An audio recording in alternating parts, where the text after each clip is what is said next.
우리가 지난주까지 살펴본 누가복음 9장은 우리에게 있어서 아주 중요한 사명과 정체성에 대해서 가르쳐 주었습니다.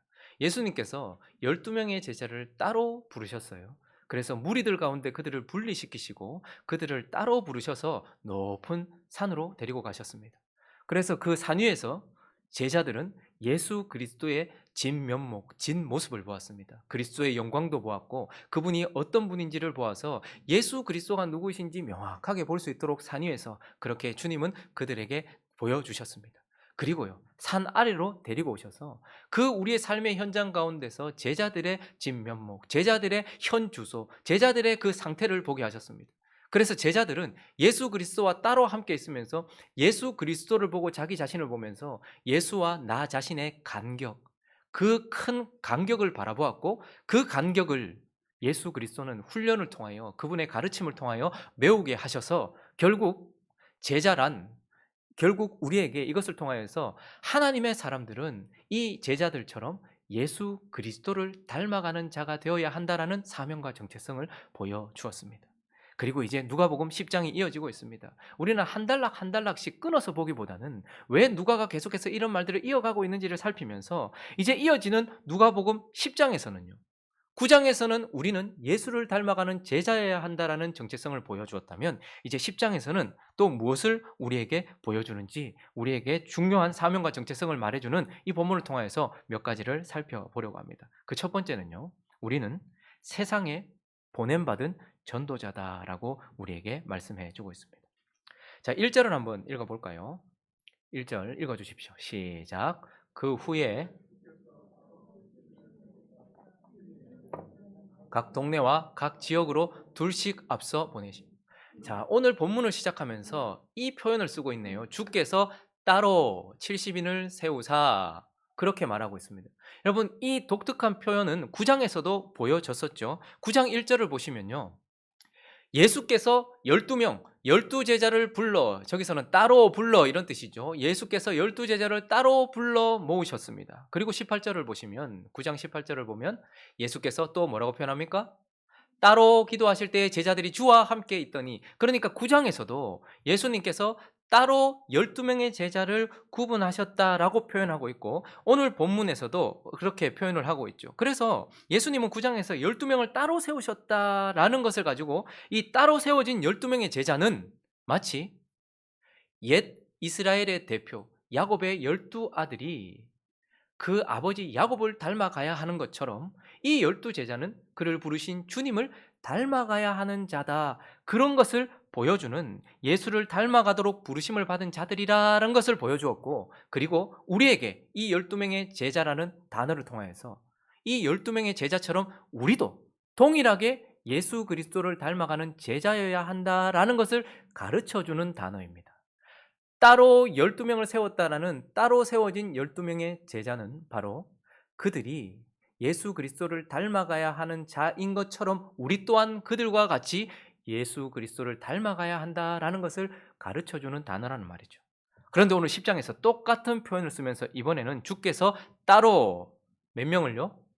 70인을 따로 세우셨다라고 말하고 있습니다. 70이라는 숫자는 유대인들에게 그리고 구약 성경에 기록된 대로 70이라는 숫자는 아주 상징적인 숫자입니다. 먼저 70이라는 숫자는 창세기 10장에 온 열방 전체를 표현할 때 쓰였던 단어입니다.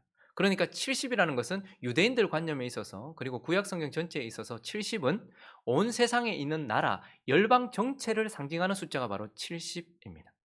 자, 그리고 70이라는 숫자는 세상을 상징하는 이집트로 하나님의 백성을 상징하는 야곱의 가족들이 들어갈 때에 쓰였던 숫자이기도 합니다. 70이라는 숫자는 온 세상을 상징하는 숫자요. 70이라는 숫자는 세상을 상징하는 이집트로 들어갔던 하나님의 백성들의 숫자였던 것입니다.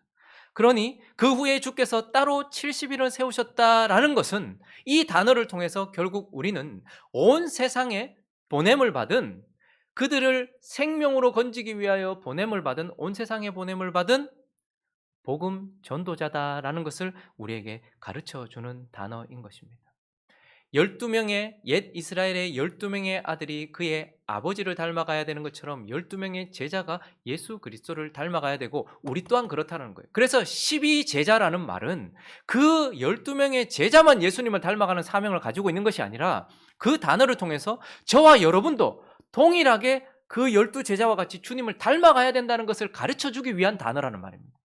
70인을 따로 세우신 이 전도대는 특별히 훈련된 70명의 사람만 세상에 나가서 전도한다는 말을 보여주는 것이 아니고 그 옛날 옛 이스라엘을 상징했던 70명의 야곱의 가족들이 세상을 상징하는 애굽으로 모두 들어가서 세상에 모두가 다 보냄을 받았던 것처럼 이 70명의 전도대라는 단어는 결국 저와 여러분 모두가 온 세상으로 보냄을 받은 세상에 보냄을 받은 전도자다라는 것을 가르쳐주는 단어라는 말입니다.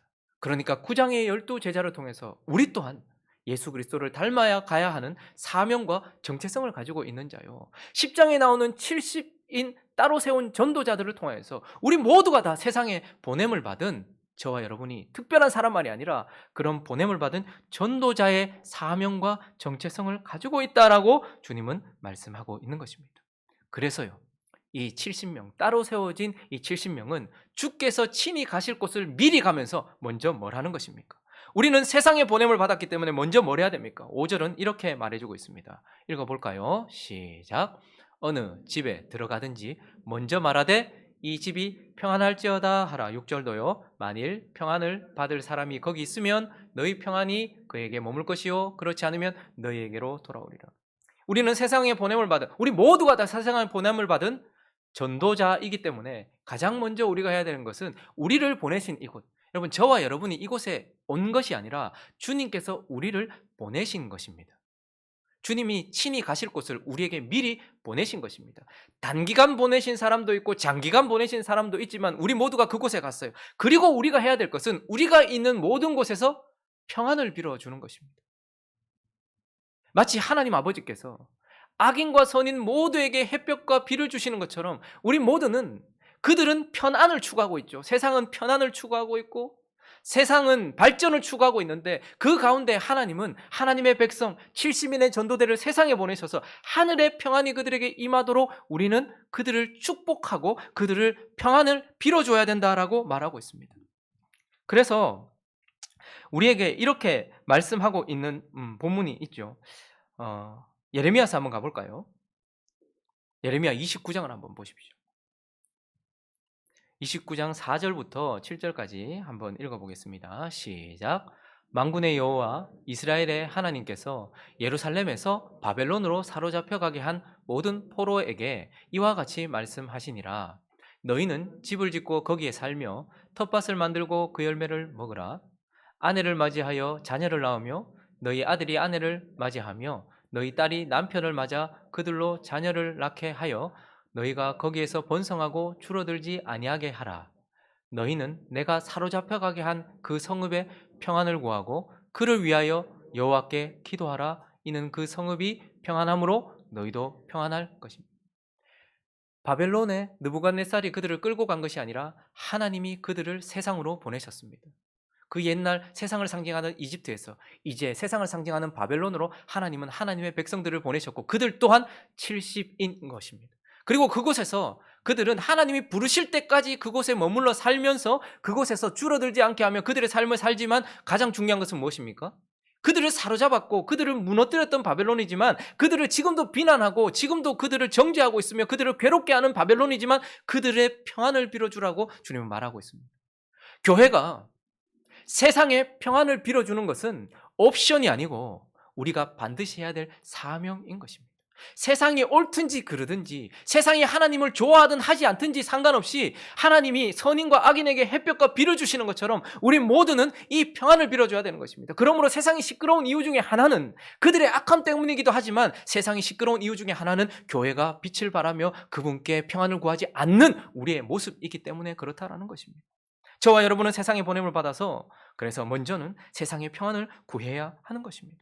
그리고요, 우리는 세상이 평안하도록만 구하는 자들이 아니고 9절은 또 이렇게 이야기하고 있습니다. 9절 한번 읽어주시겠습니까? 시작.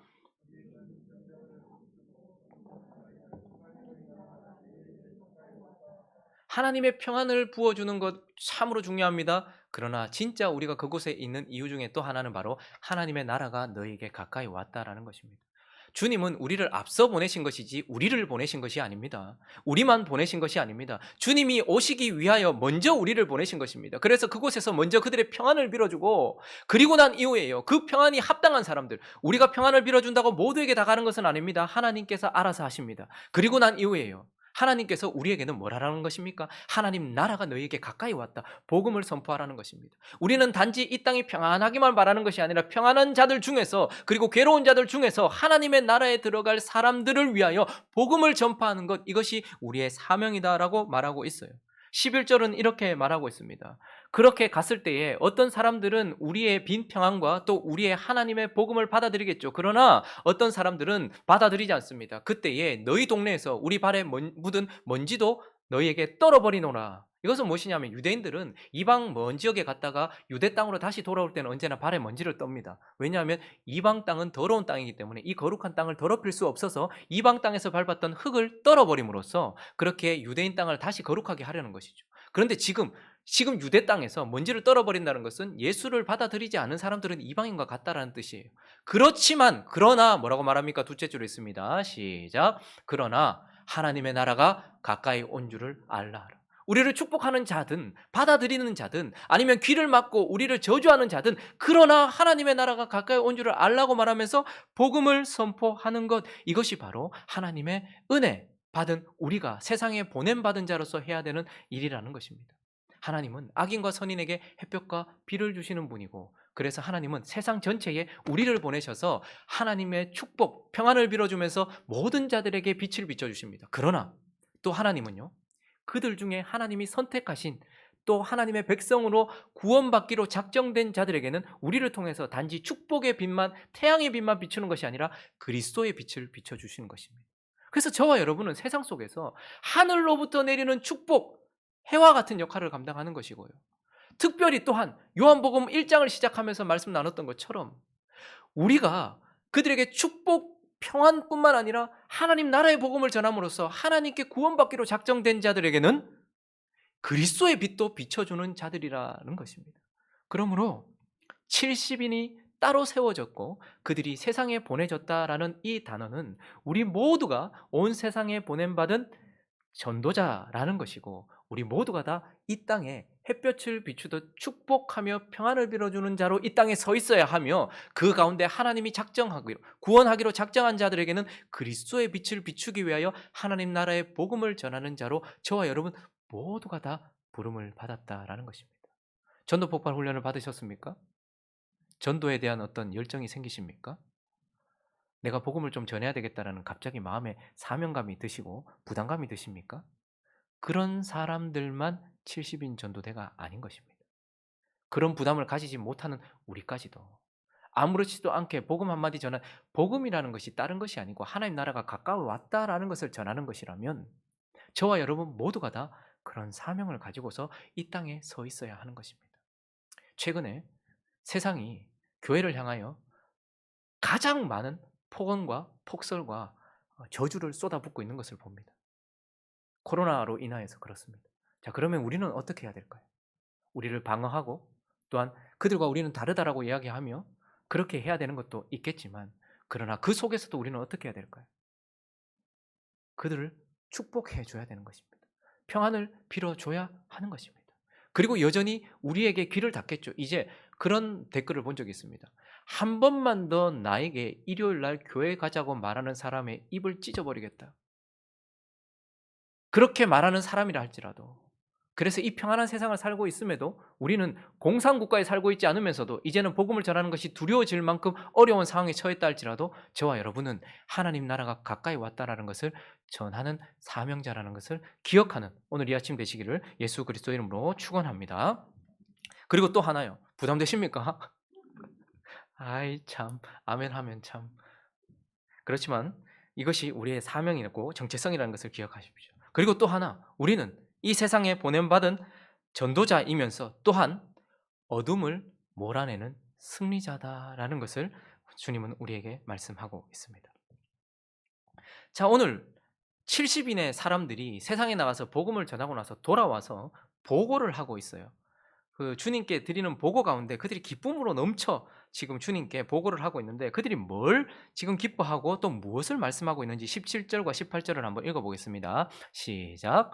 70인이 기뻐하며 돌아와 이르되 주여 주의 이름이면 귀신들도 우리에게 항복하더이다. 예수께서 이르시되 사탄이 하늘로부터 번개같이 떨어지는 것을 내가 보았노라. 자, 그들이 복음을 전했습니다. 평안을 빌어주고 전도를 했어요. 그런데 그들이 돌아오자마자 와 주님, 이만 몇 명이 예수 믿습디다. 몇 명이 또 예수 믿고 구원받고 우리한테 이렇게 잘해줍디다. 야, 이런 이야기를 하는 것이 아니라 그들이 돌아오자마자 하는 것은 무엇이냐면 주의 이름이면 귀신들이 쫓아나가더라. 귀신들이 떠나가는 것을 봤다는 거예요. 우리가 복음을 전할 때에 우리는 단순히 사람의 말을 전하는 것이 아니라 그리스도의 복음을 전하는 것이고, 그 일로 인하여서 복음을 전하는 현장 속에 가장 명확하게 드러난 것은 무엇이냐면 우리에게 지금까지 보이지 않았던 어둠의 세력들과 그들의 반발들, 이런 것들이 보이기 시작합니다. 그래서 제자들은 복음을 전하고 난 이후에 귀신들이 쫓아나가고 있는 사람들을 묶고 있던 어둠의 권세들을 명확하게 보았다라고 말하고 있습니다. 복음을 전할 때 이것은 자주 나타나는 현상입니다.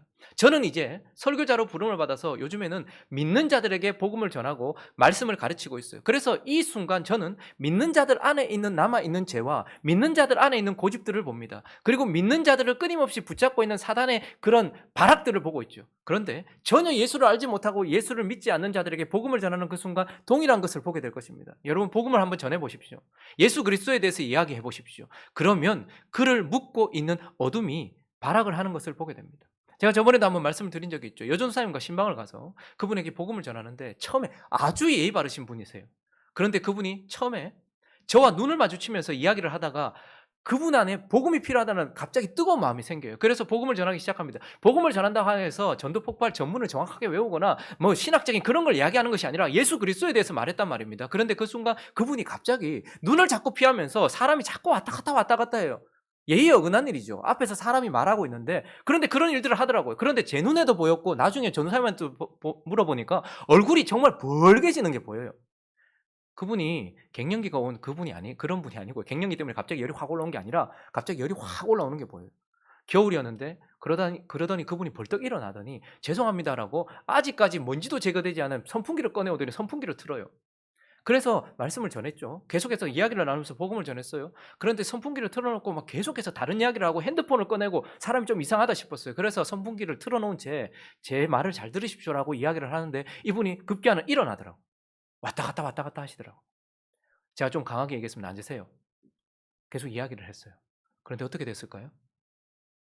손님이 둘이나 있는데 누워서 주무셨어요. 그대로 잠들어 버렸습니다. 그리고 또 어떤 남자분은 이야기를 하고 있는데 이분이 지금 바로 앞에서 둘만의 대화예요. 그분의 아내가 있었으니까 3명의 대화였습니다. 그런데 눈에 초점이 흐려지더니 졸아요. 앞에서 자기에게 말하고 있는데 졸아요. 깨웠어요. 근데 또 졸아요. 고개를 숙여요. 이런 일들은 명확하게 드러납니다. 우리가 예수 그리스도의 복음을 전하면 지금까지 그냥 이 세상은 그냥 사람들이 그냥 살아가고 있고 그냥 그런 것 같은데, 정말 이들을 강력하게 묶고 있는 어둠의 세력들이 그때 보여지게 되고, 이 사람들이 강력하게 무엇인가에 묶여 있구나라는 것을 보게 됩니다. 자, 그런데 복음을 전하는 현장 속에서 늘 이렇게 강력하게 묶여 있는 환청을 보고 환상을 보고 잘못된 것을 보고 이런 식으로 정신병적인 그런 모습을 보이는 사람들도 있지만, 대부분의 사람들은 강력하게 사단에게 묶여 있다기보다는 느슨하게 사단에게 묶여 있어서 거짓에 매여 있습니다. 이건 지금 교회에 있는 현상과 비슷해요. 여러분, 저와 여러분 안에 성령이 계시는 줄 믿습니다. 저와 여러분 안에 성령이 강력하게 역사하신 줄로 믿어요. 그러나 저와 여러분의 실제적인 체험 속에서 성령에게 강력하게 매여서 그분의 음성을 듣고 그분에게 감동을 받으며 그분으로 뜨거워지며 이런 체험들은 사실 적어요. 세상도 마찬가지입니다. 사단에게 매여 있어요. 그러나 어떤 사람은 그 사단에게 합당한 삶을 더 삶으로 인하여서 더 강력하게 매여 있어요. 그러나 대부분의 사람들은 사단에게 느슨하게 매여 있는 것처럼, 교회도 마찬가지입니다. 하나님께 순종하고 그 마음을 정결하게 하며 하나님께 매여 있는 사람이 있어요. 그래서 성령의 충만함을 드러내는 사람도 있지만 대부분의 사람들은 안에 계신 성령도 별로 느끼지 못하고 그분이 우리와 함께하고 있음에도 불구하고 그냥 우리는 마치 아무렇지도 않게 살아가는 거죠. 근데 세상에도 느슨하게 대부분 거짓에 속아 있는 사단의 묶여 있는 그런 사람들을 봅니다. 그래서 그들과 대화를 한번 해보십시오. 창조에 대해서 한번 얘기해 보십시오. 그들은 자연이라고 말하는 스스로 이러하게 생겨났다라고 생각하는 자연에 대해서 우리는 이것이 피조세계입니다라고 이야기하면 그들 나름대로 그들이 가지고 있는 시각이 있어요. 아무 생각이 없는 게 아니라 그들은 이 세상의 창조에 대해서 진화를 얘기하든 아니면 뭐 저절로 됐다고 얘기하든 다른 신이 만들었다고 얘기하든 어쨌든 창조에 대해서 다른 생각을 가지고 있는데 모두가 다 무엇입니까? 거짓에 입각한 자기 신념입니다. 그리고 인간에 대해서 한번 이야기해 보십시오. 어떤 사람은 인간은 처음부터 태어날 때부터 선하지만 잘못된 본보기 때문에 그렇다고 생각하는 사람이 있고 어떤 사람들은 처음부터 잘못 태어났다고 얘기하는 사람도 있고 사람의 상태가 어떠하다라는 것에 대해서 이야기할 때 대부분 인간에 대한 생각을 가지고 있지만 성경이 말하는 대로가 아니라 각자 그것을 과학을 기반으로 했든 철학을 기반으로 했든 다른 종교를 기반으로 했든 사람에 대한 잘못된 거짓을 기반으로 한 믿음을 가지고 있다는 말이에요. 구원에 대해서도 이야기를 해보면 어떻게 하면 사람이 좋은 곳으로 가고 어떻게 하면 신과 가까워지며 어떻게 하면 우리의 죽음 이후에 어떻게 될 것인가에 대해서 이야기를 해보면 신이 없다라고 말하는 사람들조차도 다음 세상에 대하여서 이런저런 생각을 가지고 있는데 그 모든 것이 뭡니까? 사단의 거짓에 입각한 잘못된 관념을 가지고 있습니다. 이 세상에 대해서도 그렇고 종말에 대해서도 그렇습니다. 그러니 이 땅에 있는 대부분의 사람들에게 복음을 전하는 그 순간 강력하게 사단에게 매여 있는 사람들도 있지만 느슨하게 거짓에 매여서 아무것도 보지 못한 채 거짓을 따라가는 사람들이 있어요. 그래서 고린도후서 4장은 이렇게 말하고 있죠. 3절과 4절은 이렇게 말씀하고 있습니다. 읽어주시겠습니까? 시작. 가려진 것이라 그 중에 이 세상의 신이 믿지 아니하는 자들의 마음을 혼미하게 하여 그리스도의 영광의 복음의 광채가 비치지 못하게 함이니 그리스도는 하나님의 3절을 다시 한번 보시면요. 우리의 복음이 가렸으면 일단 그 근본적인 이유가 무엇이냐면 많은 자들에게 그러니까 하나님의 선택이 없는 것이죠. 그러나 또 하나 선택이 있어도 지금 현재 그런 이유 중에 하나 혹은 계속해서 그런 중에 하나는 세상 신이 여러분 그 사람이 너무 똑똑하고 너무 배운 게 많아서 복음을 받아들이지 않거나 너무 무식해서 복음을 받아들이지 않는 것이 아니고 정확하게 이 세상의 신이 믿지 아니하는 자들의 마음을 혼미하게 하고 있다라고 말하고 있어요. 강력하게 사단이 매고 있는 사람이 있는가 하면 거짓으로 그를 느슨하게 붙잡고 있는 사람들이 전부 다 사단에 의해서 그렇다라고 말하는 것입니다. 그래서 저와 여러분이 천국에 가는 이유는 진리를 전하신 예수 그리스도 그분의 진리를 믿기 때문이고 그들이 지옥에 가는 이유는 사단이 가르쳐준 거짓을 믿기 때문인 것입니다. 어쨌든 전도자들은 복음을 전하는 곳에 가서 이들이 보았던 것처럼 그래서 예수 그리스도도 사탄이 하늘로부터 번개같이 떨어지는 것을 내가 보았다. 그러므로 우리는 복음을 전하는 그 순간 단순히 사람들을 구원하는 것이 아니라 이 땅을 묶고 있는 어둠들을 밀어내고 있으며 그 어둠을 몰아내는 승리자로 와 있다는 것입니다. 그래서 어떻게 하는 것입니까? 사람들을 묶고 있는 어둠의 권세를 밀어내면서 그것이 예수 그리스도의 이름 앞에 굴복하는 것을 깨닫게 되는 것입니다.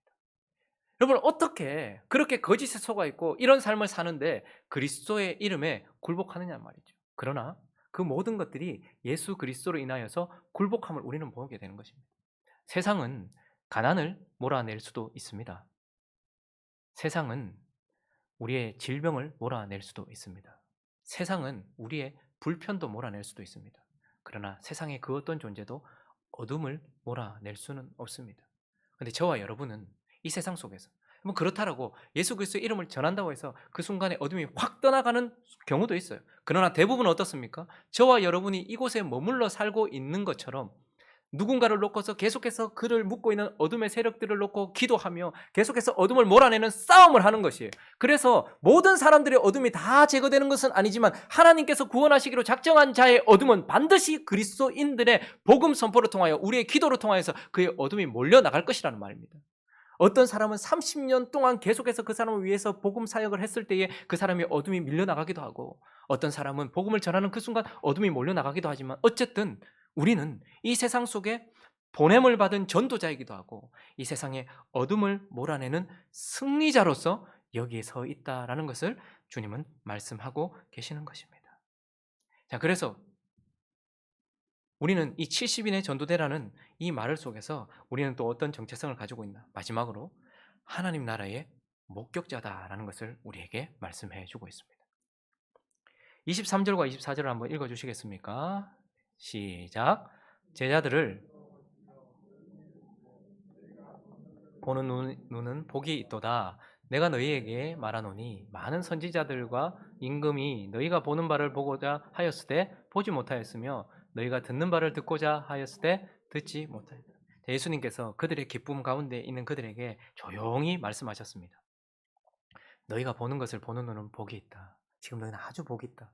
구약에 많은 선지자들과 임금들도 보려고 했던 것을 너희는 지금 보고 있다라고 말해요. 보고 있다는 것이 뭡니까? 12제자라는 단어 속에서 우리는 예수 그리스도를 닮아가기 위한 훈련과 우리의 신앙 생활을 합니다. 그 가운데서 우리는 무엇을 봅니까? 우리 안에 임하신 하나님의 나라와 우리 안에 확장되어져 가는 하나님의 나라를 봅니다. 사람 바뀌지 않는다 이렇게 말하죠. 사실 맞아요. 잘 안 바뀌어요. 예수 믿어도 잘 안 바뀌어요. 그러나 예수의 복음의 능력이 없기보다는 예수의 복음에 반응하는 우리가 악하기 때문에 사람은 변하지 않습니다. 더디 변합니다. 그러나 분명한 것은 그리스도를 믿고 그분께 나 자신을 드리는 12제자와 같이 닮아가기 위하여 주님과 나의 간격 속에서 아파하고 그 간격을 메우기 위하여 그분께 배우고 훈련받으면 그 사람의 인품과 그 사람의 삶과 그 사람의 영혼이 바뀐다라는 것을 우리는 보게 되는 것입니다. 그래서 우리가 예수님을 닮아가기 위한 삶 속에서 우리는 내 안에 하나님의 나라를 봅니다.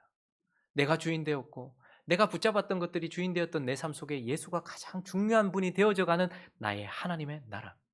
그리고 내 속에서 하나님의 나라가 점점점 확장되어져 가는, 그리고 죄와 어둠이 몰려나가는 것을 보는 그런 축복들이 우리에게 있죠. 그런데 세상 가운데서 복음을 전하는 순간 우리는 보지 못했던, 내 안에만 있다라고 생각했던 그 하나님의 나라가 바벨론과 이집트와 로마와 지금 우리가 살고 있는 이 세상 속에 하나님의 나라가 임했다라는 것을 우리는 보게 되는 것입니다. 복음을 전하며 복음으로 변화되어져 가는 사람들을 통하여서 우리는 그 사람 속에 임하시는 왕의 모습을 봅니다. 예수 그리스도가 어둠을 몰아내시고 그의 왕이 되어주시고 그가 예수 그리스도의 백성이 되어지면서 그 사람의 삶이 바뀌어지는 이 땅 가운데 하나님의 나라를 목격하게 된다라고 말씀하고 있는 것입니다. 저와 여러분이 하나님의 나라를 보고 있습니까? 주님을 닮아가려고 애쓰는 훈련 속에서 저와 여러분은 제 안에 있는, 우리 안에 있는 하나님의 나라를 볼 것입니다. 저와 여러분이 하나님의 나라를 이 땅에서 보고 있습니까? 복음을 전하는 그 현장 속에서, 내가 빛을 발하는 그 현장 속에서 우리는 이 세상에 하나님의 나라가 있다는 것과 그 하나님의 나라가 확장되어져 간다는 것을 깨닫게 되어지는 것이고, 그래서 70일의 전도대는 결국 무엇입니까? 이 세상에서 하나님의 나라를 목격하는 증인, 목격자다라고 우리에게 말씀해 주고 있는 것입니다. 말씀을 정리하겠습니다. 그리스도인이란 예수 그리스도와 우리의 간격, 예수 그리스도와 나의 간격을 확인하고서 이 간격을 메우기 위하여 훈련받고 연단하여 그리스도를 닮아가는 제자인 줄로 믿습니다. 그리고 동시에 그리스도인은 예수 그리스도와 세상의 간격, 예수 그리스도와 세상의 간격을 확인하고서 이 간격을 메우기 위하여 복음을 전파하여 그들에게 하나님의 나라가 임하도록 세상에 보냄받은 전도자다라는 것을 기억하시기 바랍니다. 그래서 저와 여러분이 이 땅에 있는 이유는 먼저 모두에게 햇볕과 비를 주시듯 우리를 통하여 이 땅을 축복하시려고 하는 그분의 평안을 빌기 위하여 여기 있고, 그리고 누군가에게는 그리스도의 빛을 비춰주기 위하여 여기 있다는 것을 기억하면서 복음 전도 폭발 전문 혹은 신학적인 오류 없는 복음 전파, 이것이 아니라 하나님 나라가 가까웠다라고 복음을 전파하는 저와 여러분 되시기를 예수 그리스도의 이름으로 축원합니다. 그래서 이 세상의 어둠을 그 사람 안에서 몰아내며 결국 하나님의 나라가 이곳에 임하였고 하나님의 나라가 확장되어져 가고 있다는 것을 바라보는 저와 여러분 되시기를 예수 그리스도의 이름으로 축원합니다. 같이 한번 찬양하고 기도할까요?